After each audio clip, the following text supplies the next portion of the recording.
Well, I certainly have lost many battles.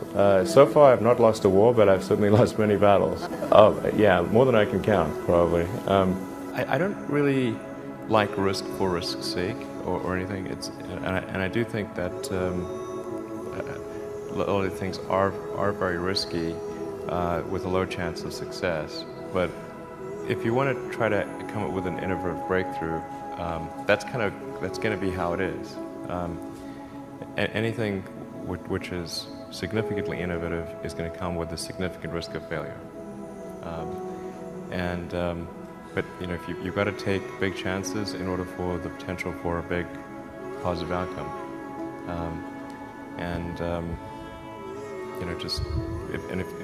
If the outcome is exciting enough, then taking a big risk is worthwhile.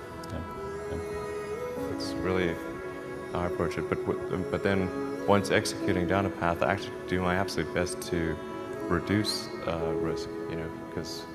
Or to improve another way of saying it, to improve the probability of success. Because when you try to do something that is very risky,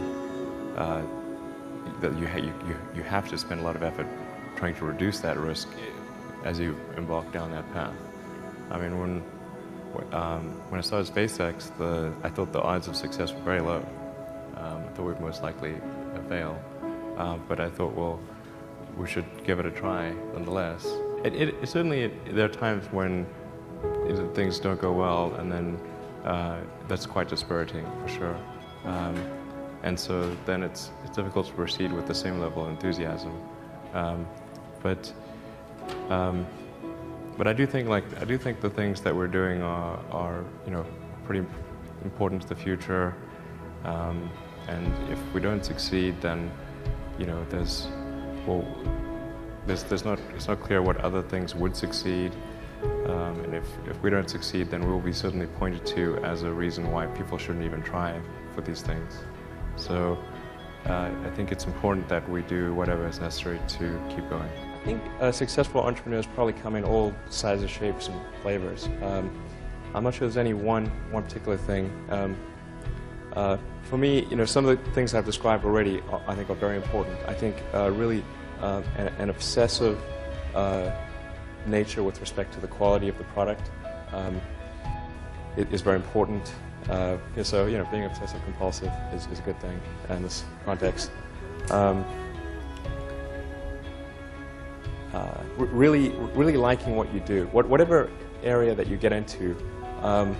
Given that even if you're the best, there's always a chance of failure. So I think it's important that you really like whatever you're doing. If you don't like it, life is too short. I'd say and also if you like what you're doing, you think about it even when you're not working. I mean, it's something that your mind is drawn to. And if you don't like it, you just really can't make it work, I think. Yeah. Well, I think it's important to have a very to apply critical thinking to. This may sound trite, but to apply critical thinking to what one is doing, and by that I mean just the fundamentals of logic. Do you have the right axioms? Are they relevant? And are you making the right conclusions based on those axioms? That's the essence of critical thinking, and yet it is amazing how often people fail to do that. I think wishful thinking is innate in the human brain. You want things to be the way you wish them to be, and so you tend to filter information that you shouldn't filter. That's the most common flaw that I see. If you want to do something really innovative, you have to apply a sort of first principles analysis, and don't reason by analogy. Analogies are referencing the past.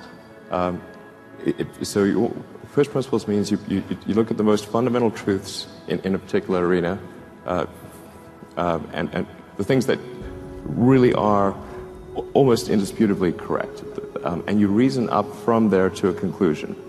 And if you see that conclusion is at odds with what people generally believe, then you have an opportunity.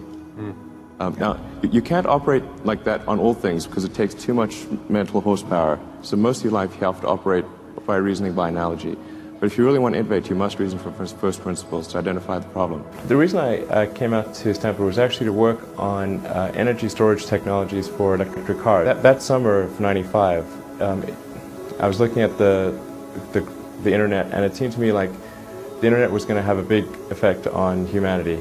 So I thought, well, I can either work on electric vehicle technology and do my PhD at Stanford and watch the internet get built, or I could put my studies on hold and try to be part of the internet.